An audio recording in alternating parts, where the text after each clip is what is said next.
Donc Rémi et Ariane, vous travaillez ensemble. Est-ce que vous pouvez nous parler de votre chasse aux images? Alors, on ne va pas tellement à la chasse aux images, on a plutôt un processus de découverte des territoires.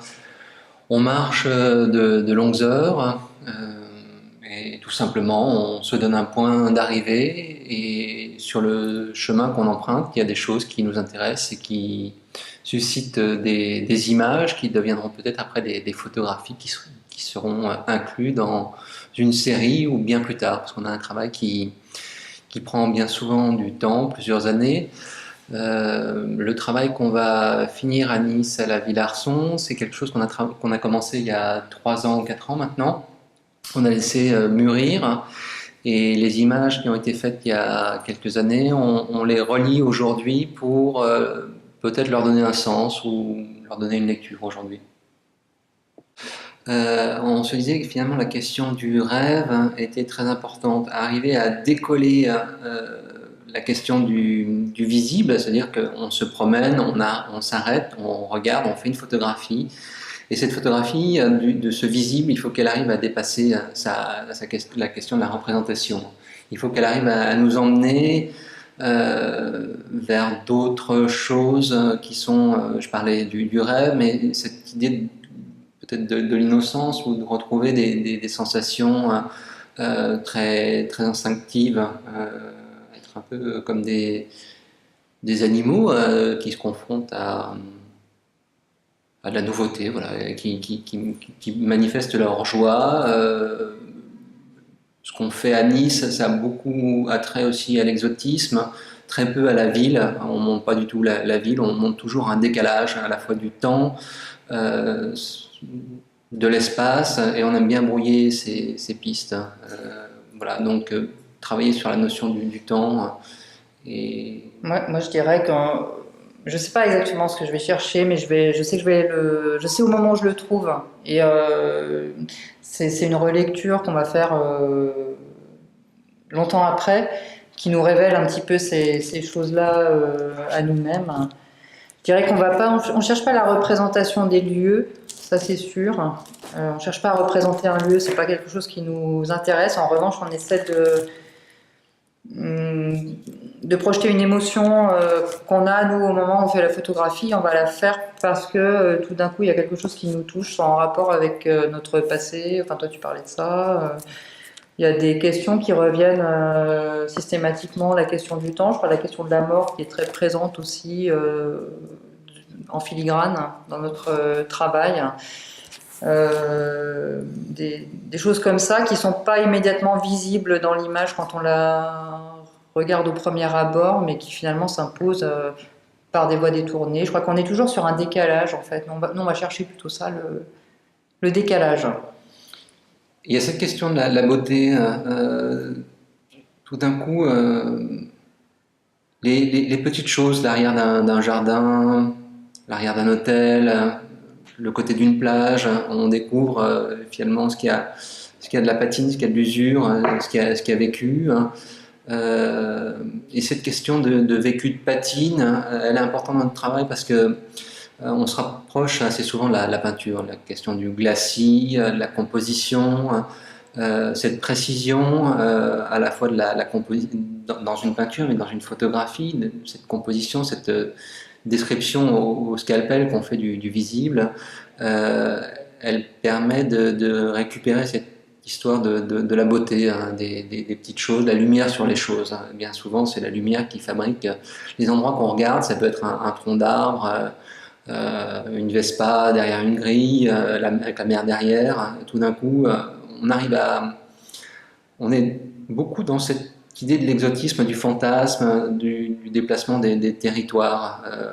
À Nice, on regarde effectivement la végétation, mais on peut se projeter aux États-Unis, on peut se projeter en Italie, on peut se projeter dans différents endroits. Et c'est cette capacité de projection de la photographie qui nous intéresse.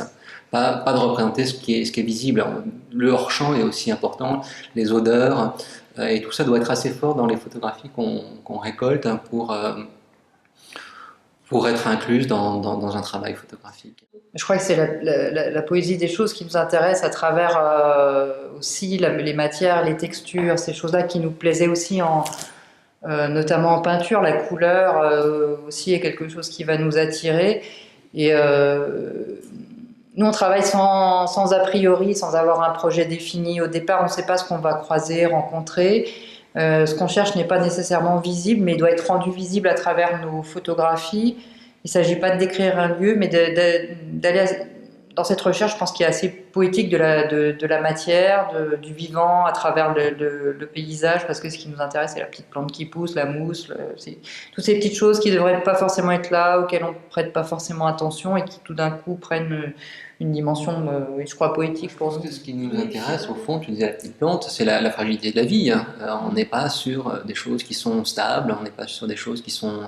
voilà, le bâti s'écroule, tout se fissure, on est sur cette fragilité des lieux qu'on rencontre, qui ressemblent aussi aux êtres qui les ont construits. On est dans une évolution de la vie, et ce qui nous intéresse, c'est ce qui est un petit peu accidenté, ce qui est un peu bosselé, ce qui est de l'ordre du passé. Voilà, ce mélange, cet équilibre difficile de la vie, voilà, c'est très beau à un moment donné, c'est tout neuf, et puis ça commence tout simplement à vivre, à se dégrader comme... Moi, je trouve qu'un objet devient intéressant quand il perd sa fonction, c'est-à-dire qu'on est dans une sorte d'esthétique de la ruine, dans la mesure où l'objet va nous intéresser parce qu'il il a perdu sa raison d'être, et tout d'un coup il devient un pur objet esthétique aussi. Je crois que c'est ça qui nous attire dans beaucoup d'endroits. Alors c'est vrai qu'il y a ce rapport à la nature qui est très intimiste, hein, et qui est très personnel, et dont on espère que c'est quelque chose qui passe et qui est donné au spectateur. C'est ça qu'on essaie de donner en fait, hein, c'est cette relation au vivant, à la fragilité, à toutes ces petites choses, oui, à l'intimité. Oui. Oui, justement, sur le travail des Sony Italie, on en discutait entre nous. Finalement, c'est ce passage entre le visible et l'invisible, et on parlait de transmutation, cet acte de passer d'un état à un autre. Alors c'est à la fois du neuf au vieux, à l'usé. Voilà, c'est ce temps-là qui nous intéresse. C'est pas de fixer un état avant ou après, une photographie de constat qui n'aurait aucun intérêt. C'est cet acte de réflexion autour de la photographie. Tu parlais justement de ce moment-là où le spectateur devient touché par la photographie. Il faut que la photographie soit assez emplie à la fois de références, de sensations, de sentiments, de beauté, hein, que le spectateur puisse se laisser aller à regarder et prendre le temps qui est important aujourd'hui, le temps de s'arrêter, de s'approcher, de regarder la richesse des millions de couleurs qui sont emmagasinées par la pellicule et le papier photographique, ce qu'on ne perçoit plus à travers les écrans aujourd'hui. Et c'est ce temps-là qui est important. Nous, on a un travail qui se fait dans le temps, qui se fait sur plusieurs années. Il n'y a pas d'urgence à vouloir délivrer quelque chose de vrai ou de faux, d'un message, une explication, quelque chose une démonstration. On est dans ce temps de faire une image ou pas la faire, qu'est-ce qu'elle va signifier au regard d'une autre, comment articuler quelque chose qui n'est pas de l'ordre du langage, et partir à ce moment-là véritablement dans une œuvre visuelle, hein, et pas dans... Mais cette idée de transmutation, ça ramène un petit peu à ce que tu suggérais sur l'idée du romantisme, c'est-à-dire que on fait des photos de paysage effectivement, mais le paysage doit être pour nous cette représentation d'un état intérieur, et nous c'est ce qu'on projette. Et surtout, on espère que ce qu'on essaie de projeter, on espère que ça passe. Et c'est là où on revient à cette idée de l'intime, hein, je pense. Et la transformation, on la voit à la fois sur ces objets qui sont tous en mutation, hein, pour la plupart des choses des objets qui nous attirent sont dans un état de transformation. Et c'est aussi pour décrire un état de transformation intérieure et cette idée que voilà, tout continue et se transforme perpétuellement. Souvent, je repense à une promenade qu'on a fait sur mer. On a pris le chemin que Nietzsche a emprunté à un moment donné, hein. Et ces lieux, ils sont chargés. On sent, quand on s'arrête quelque part, qu'il y a quelque chose qui surgit, qui est présent de façon invisible. Oui, précisément, sur mer, j'ai vu ça aussi sur Maloya, mais je crois que c'est là où il aurait eu l'intuition de l'éternel retour. Donc c'est assez amusant parce qu'en même temps, je crois qu'il y a pas mal de choses dans notre travail aussi qui racontent ce mouvement perpétuel de la vie, la transformation de la matière continue, etc. Et oui, sur l'aspect contemporain, nous, on est spectateurs de tout ça et on fait partie aussi de ça. Nous aussi, on est en mutation. Et enfin, je crois qu'il y a notre travail reflète un peu ce qu'on pense de l'existence en général, quoi, mais de manière très détournée, très... Oui, comme... Avec beaucoup de détours, beaucoup de détours, mais beaucoup de plaisir à un moment donné quand on arrive à capter des choses qui sont peut-être difficiles pour nous à décrire avec des mots et qu'on reflète mieux à travers cette poésie qu'on peut donner dans les images. Et l'idée, c'est quand même de transcender la fonction de l'image et transcender la photographie. Je me rends compte que même des photos qu'on a faites, en fait, je les réinvente dans ma tête et je les réimagine autrement. Enfin, ça continue de vivre, en fait, en dehors de nous, un peu, tout ça. Et cette question aussi du plaisir de l'acte photographique, hein. Je crois qu'on photographie un lieu, et bien souvent, il n'y a qu'une vue, une seule vue sur place. Des fois, il peut y en avoir quelques-unes à travers les planches contact qu'on a montrées tout à l'heure. Mais cette idée de la vue unique, c'est se dire que c'est ici et c'est pas ailleurs. Oui, mais c'est aussi prendre le temps de faire la photographie. C'est ça, c'est pas... parce qu'on a des appareils qui sont très lourds à transporter, ça fait 2 kilos. Alors déjà, il faut quand même le balader pendant 8-10 heures.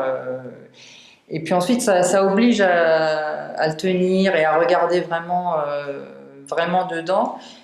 Et c'est de prendre le temps prendre le temps de faire son cadrage, de regarder, d'attendre le bon moment. Je sais pas, il y a quelque chose de cet ordre-là qui fonctionne justement avec la pellicule, etc. On n'est pas sur une rapidité. Vous n'êtes pas sur l'instant, au contraire, vous êtes sur la prise du temps pour trouver l'image. L'image est le moment où on déclenche. C'est même pas. Enfin, je veux dire, le cadrage il est fait, etc. Mais il y a un moment, c'est là et c'est pas avant. Il y a la lumière, il y a tout ça. Et on sait quand on a fait une bonne image, on sent on était suffisamment concentré, que c'était beau, qu'il y avait un ensemble de choses qui étaient rassemblées. C'est pas les mots qui doivent décrire l'image, c'est qu'à un moment donné, cette idée de joie, je parlais de plaisir, de joie aussi, d'avoir capturé quelque chose qui nous dépasse, hein. Dans cette recherche qu'on fait, c'est pas aller quelque part, hein, c'est le chemin qu'on emprunte qui est intéressant, hein, qui va nous confronter à des choses qu'on n'a jamais vues, qui étaient inattendues, et cette surprise, elle nous rend heureuses. Mais toi, ce qui nous plaît, c'est tout ce qui est un peu en marge, tout ce qui est un peu à côté, tout ce qui est un peu décalé, tout ce qui n'a pas vraiment sa place nulle part et qui, d'un coup, devient, pour moi, vraiment toujours un objet esthétique, quoi. Et tu parlais de romantisme tout à l'heure, je crois qu'il y a aussi beaucoup d'ironie dans notre travail. Oui, il y a aussi ça. Parce qu'on a un travail qui évolue, qui était peut-être noir au début. L'ironie, elle a toujours été là. Elle a toujours été là, oui. Faire ce travail avec ironie, avec retrait, en sachant quelle est notre place.